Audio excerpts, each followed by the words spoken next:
നമസ്കാരം, എഡുഗ്രാസ്പിലേക്ക് ഏവർക്കും സ്വാഗതം. അപ്പോൾ നമ്മളിന്ന് കുറച്ച് ചോദ്യ പേപ്പർ, അതായത് സൈക്കോളജിക്ക് നമ്മുടെ LP UP എല്ലാവരും കണ്ടു കാണും. ആപ്ലിക്കേഷനൊക്കെ വന്നു. അപ്പോൾ ജനുവരി 31 വരെ അപ്ലൈ ചെയ്യാനുള്ള സമയമുണ്ട്. അപ്പോൾ എല്ലാവരും അവരുടെ ജില്ല ഏതാണെന്ന് വെച്ച് കഴിഞ്ഞാൽ അവിടെ തന്നെ അപ്ലൈ ചെയ്യുക. നമ്മുടെ സമയം കഴിഞ്ഞ് പോകരുത്. ഡേറ്റ് ഒന്ന് ഓർക്കുക. ജനുവരി 31 വരെയാണ് ലാസ്റ്റ് ഡേറ്റ്. അപ്പോൾ കൃത്യമായി എല്ലാവരും ആപ്ലിക്കേഷൻ കൊടുക്കുക. അപ്പോൾ നമുക്കുള്ളൊരു അവസരമാണ്. എല്ലാവരും പഠിച്ചു തുടങ്ങി കാണും. അപ്പോൾ നമുക്ക് ഈ ചോദ്യ പേപ്പറുകളോട് കൂടി എന്ത് ചെയ്യാം, വർക്കൗട്ട് ചെയ്ത് വരാം. അപ്പോൾ ഇതൊരു സൈക്കോളജിയുടെ ഒരു 20 ചോദ്യങ്ങളാണ്. ചോദ്യങ്ങൾ കണ്ട് എന്ത് ചെയ്യുക, അപ്പം നമുക്ക് പുതിയ പുതിയ കാര്യങ്ങൾ കണ്ടെത്തി പഠിക്കാൻ പറ്റും. അപ്പോൾ ഒരുപാട് ചോദ്യ പേപ്പറുകൾ വർക്കൗട്ട് ചെയ്യുക. അപ്പം ഇതും ഒരു ചോദ്യ പേപ്പറാണ്. നമ്മുടെ LP school teacher Malayalam medium ചോദിച്ച 2022 ചോദിച്ചൊരു ചോദ്യ പേപ്പറാണ്. അതിലൊരു സൈക്കോളജി ചോദ്യങ്ങളാണ് നമുക്ക് വായിക്കുന്നത്. അപ്പോൾ ഇതുമായിട്ട് ബേസ് ചെയ്ത് എല്ലാം നിങ്ങൾ എന്ത് ചെയ്യുക, പഠിച്ചിട്ടുണ്ടോ എന്നുകൂടെ നിങ്ങൾക്കൊരു റിവിഷൻ കൂടിയായിരിക്കും. അപ്പോൾ നമുക്ക് ചോദ്യത്തിലേക്ക് കിടക്കാം.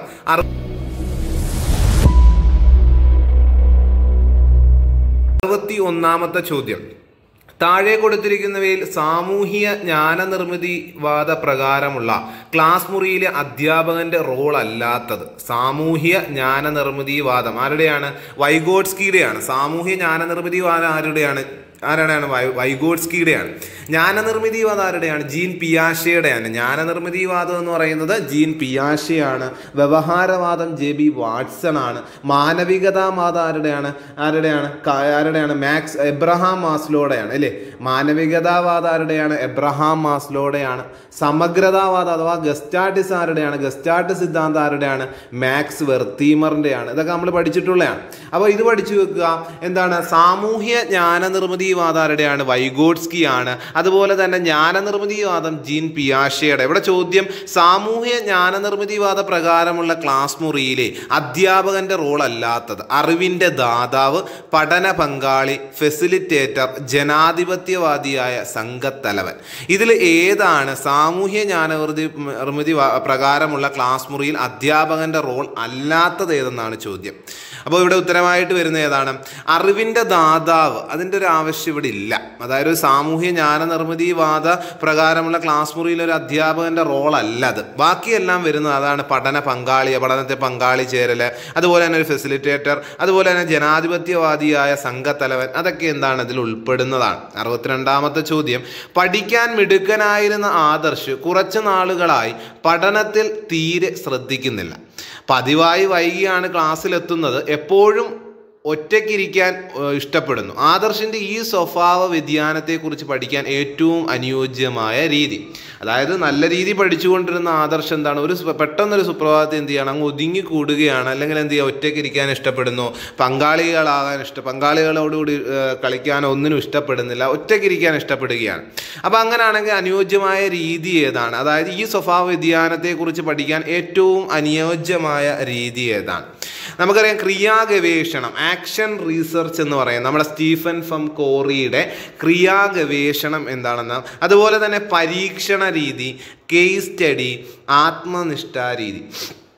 അപ്പോൾ നമ്മൾ പഠിച്ചിട്ടുണ്ട് ഒരു കുട്ടിയെക്കുറിച്ച് ആഴത്തിൽ മനസ്സിലാക്കാൻ, അതായത് ഒരു കുട്ടിയെ കൂടുതലായി മനസ്സിലാക്കാൻ നമ്മൾ എടുക്കുന്ന രീതിയാണ് ഇത് കേസ് സ്റ്റഡി എന്ന് പറയുന്നത്. ഓപ്ഷൻ C ആണ് ഇവിടെ ഉത്തരമായിട്ട് വരുന്നത്. അപ്പോൾ കേസ് സ്റ്റഡി ആണ് എന്ത് ചെയ്യുന്നത്, ആ ഒരു സ്വഭാവ വ്യതിയാനത്തെക്കുറിച്ച് പഠിക്കാൻ ഏറ്റവും അനുയോജ്യമായ രീതി ഏതാണ്? കേസ് സ്റ്റഡി തന്നെയാണ്. 63ാമത്തെ ചോദ്യം. പഠനവേളയിൽ ടീച്ചർ ഓരോ കുട്ടിയുടെയും നിലവാരത്തിനനുസരിച്ചുള്ള സഹായങ്ങൾ, മാർഗനിർദ്ദേശങ്ങൾ എന്നിവ നൽകുന്നതിനെ എങ്ങനെ വിശേഷിപ്പിക്കാം? പഠനവേളയിൽ ടീച്ചർ ഓരോ കുട്ടിയുടെയും നിലവാരത്തിനനുസരിച്ചുള്ള സഹായങ്ങൾ, മാർഗനിർദ്ദേശങ്ങൾ എന്നിവ നൽകുന്നതിനെ എങ്ങനെ വിശേഷിപ്പിക്കാം? സഹായിക്കൽ, കൈത്താങ് നൽകൽ, സ്കഫോൾഡിങ്, പരുവപ്പെടുത്തൽ, പ്രബലനം നൽകൽ. ഏതാണ് ഉത്തരം വരുന്നത്?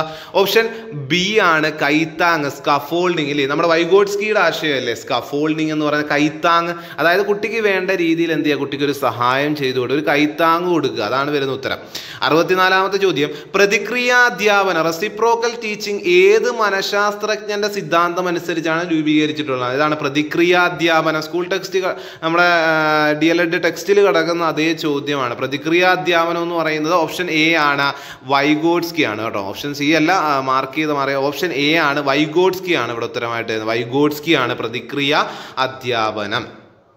65-ാമത്തെ ചോദ്യം, ചുവടെ കൊടുത്തിരിക്കുന്നവയിൽ വൈകാരിക ബുദ്ധിയുള്ള വ്യക്തികൾക്ക് ഇല്ലാത്ത സവിശേഷത ഏത്? ചുവടെ കൊടുത്തിരിക്കുന്നവയിൽ വൈകാരിക ബുദ്ധിയുള്ള വ്യക്തികൾക്ക് ഇല്ലാത്ത സവിശേഷത. അപ്പോൾ വൈകാരിക ബുദ്ധിയുള്ള വ്യക്തിക്കുള്ള സവിശേഷത ഏതൊക്കെയാണെന്ന് നോക്കാം. ഏതൊക്കെയാണ്? അതായത് സ്വന്തം വികാരങ്ങൾ തിരിച്ചറിയുന്നു. അതൊരെന്താണ്? വൈകാരിക ബുദ്ധിയുള്ള ഒരു കുട്ടിയുടെ ലക്ഷണമാണ്. അതുപോലെ തന്നെ സ്വന്തം വികാരങ്ങൾക്കനുസരിച്ച് മാത്രം പ്രവർത്തിക്കുന്നു. അപ്പോൾ ഇത് നമ്മുടെ വൈകാരിക ബുദ്ധിയുള്ള വ്യക്തികൾക്ക് ഇല്ലാത്ത സവിശേഷതയാണ് ഓപ്ഷൻ ബി എന്ന് പറയുന്നത്. സ്വന്തം വികാരങ്ങൾക്കനുസരിച്ച് മാത്രം പ്രവർത്തിക്കുന്ന കുട്ടിയല്ല വൈകാരിക ബുദ്ധിയുള്ള കുട്ടി.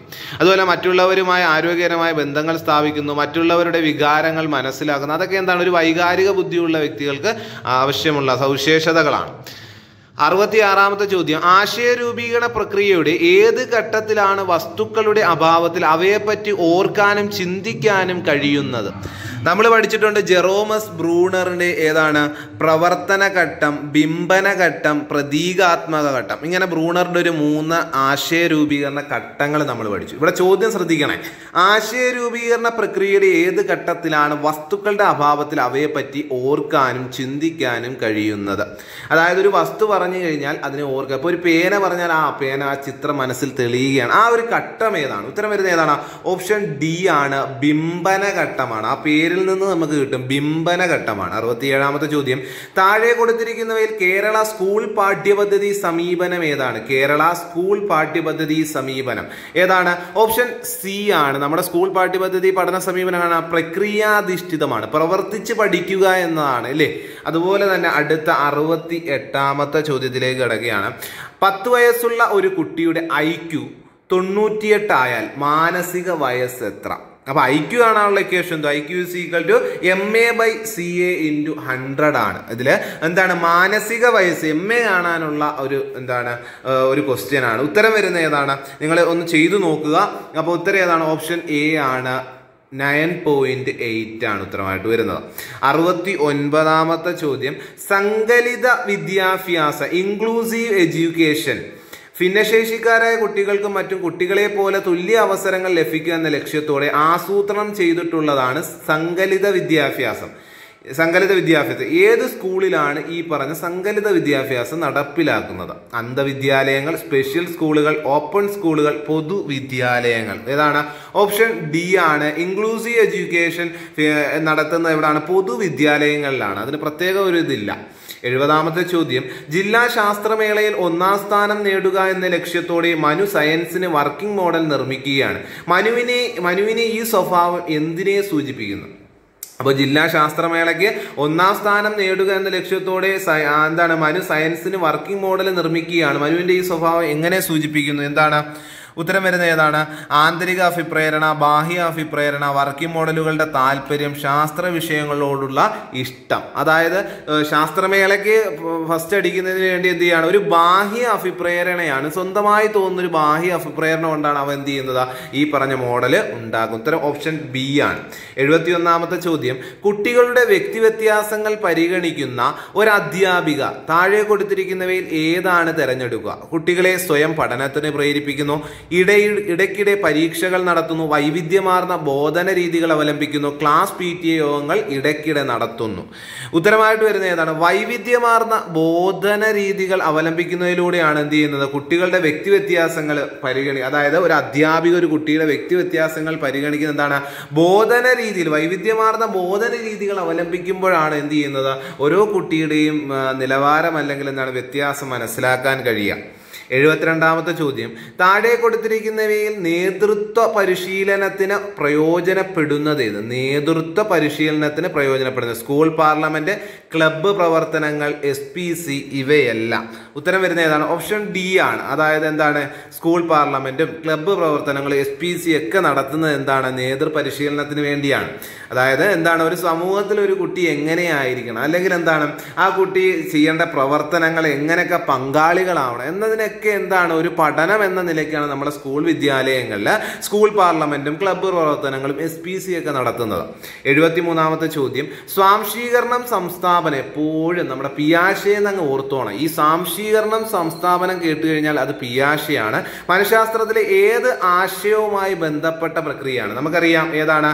Option A schema, option B അഭിപ്രേരണ, ഓപ്ഷൻ സി മസ്തിഷ്ക ബിംബാലേഖനം, ഓപ്ഷൻ ഡി ഓർമ്മ. ഇതിലേതാണ്? ഓപ്ഷൻ എ ആണ് സ്കീമയാണ്. ഉത്തരം വരുന്നത് ഏതാണ്? ഓപ്ഷൻ എ സ്കീമയാണ്. നിലവിലുള്ള അറിവാണ് സ്കീമ എന്ന് പറയുന്നത്. അപ്പോൾ ഈ സ്കീമയിലെ സാംശീകരണവും സംസ്ഥാപനവുമാണ്. നിലവിലുള്ള അറിവിൽ മാറ്റം വരുത്തുകയാണ്, അല്ലാതെ സാംശീകരണം എന്ന് പറയുന്നു. അപ്പോൾ അങ്ങനെയൊക്കെ നമ്മൾ പഠിച്ചിട്ടുണ്ട്. പിയാഷെയുടെയാണ്. 74ാമത്തെ ചോദ്യം, അധ്യാപകർക്കുണ്ടായിരിക്കേണ്ട യോഗ്യതകൾ, നൈപുണികൾ, മനോഭാവങ്ങൾ എന്നിവയെല്ലാം വിശദമാക്കുന്ന രേഖ ഏതാണ്? അതായത് അധ്യാപകർക്കുണ്ടായിരിക്കേണ്ട യോഗ്യതകളും നൈപുണികളും മനോഭാവങ്ങൾ എന്നിവയെല്ലാം വിശദമാക്കുന്ന രേഖയെ വിളിക്കുന്ന പേരെന്താണ്? ഓപ്ഷൻ ബി ആണ്. എന്ത്? NCFT 2009 NCF അല്ലേ? അത് പഠിച്ചു വെക്കുക. അത് അതുപോലെ അങ്ങ് പഠിച്ചു വെക്കുക. ഇനി ഒരു സംശയം വരാതിരിക്കുക. 75ാമത്തെ ചോദ്യം, സ്വന്തം ശക്തി ദൗർബല്യങ്ങൾ തിരിച്ചറിഞ്ഞ് പ്രവർത്തിക്കാനും കഴിവിൻ്റെ പരമാവധിയിലേക്ക് ഉയരാനും ഒരു വ്യക്തിയെ സഹായിക്കുന്ന ബുദ്ധി ഏതാണ്? ആന്തരിക വൈയക്തിക ബുദ്ധി, വ്യക്താന്തര ബുദ്ധി, ശാരീരിക ചലനപരമായ ബുദ്ധി, യുക്തിചിന്താപരവും ഗണിതപരവുമായ ബുദ്ധി. ഉത്തരം ഏതാണ് വരുന്നത്? ഉത്തരം ഓപ്ഷൻ എ ആണ്. നമുക്ക് ആ ഓപ്ഷൻ ഏതാണ്? ആന്തരിക വൈയക്തിക ബുദ്ധിയാണ്. സ്വന്തം ശക്തി ദൗർബല്യങ്ങൾ തിരിച്ചറിഞ്ഞ് പ്രവർത്തിക്കാനും കഴിവിൻ്റെ പരമാവധിയിലേക്ക് എത്തിക്കുന്നതുമായ ബുദ്ധി ഏതാണ്? ആന്തരിക വൈയക്തിക ബുദ്ധിയാണ്. 76ാമത്തെ ചോദ്യം, ഒരാശയത്തിന്റെ വിവിധ തലങ്ങൾ അതിന്റെ കാഠിന്യം അനുസരിച്ച് വ്യത്യസ്ത ക്ലാസുകളിലായി പഠിപ്പിക്കുന്നതിനായി ക്രമീകരിക്കുന്ന രീതി ഏതു പേരിലാണ് അറിയപ്പെടുന്നത്? അതായത് ഒരു ആശയത്തിന്റെ വിവിധ തലങ്ങൾ അതിന്റെ കാഠിന്യം അനുസരിച്ച് വ്യത്യസ്ത ക്ലാസുകളിലായി, ഒരു ക്ലാസ് കൊണ്ട് ഇപ്പോൾ ഒരു ജലം അല്ലെങ്കിൽ വേറൊരു വിഷയം എടുത്തു കഴിഞ്ഞാൽ അതിനെ പല പല തലങ്ങളിലായി കൂട്ടിമുട്ടിച്ച് കുട്ടികളിലേക്ക് ആശയം എത്തുകയാണ്. അതിനെ എന്താണ് വിളിക്കുന്നത്?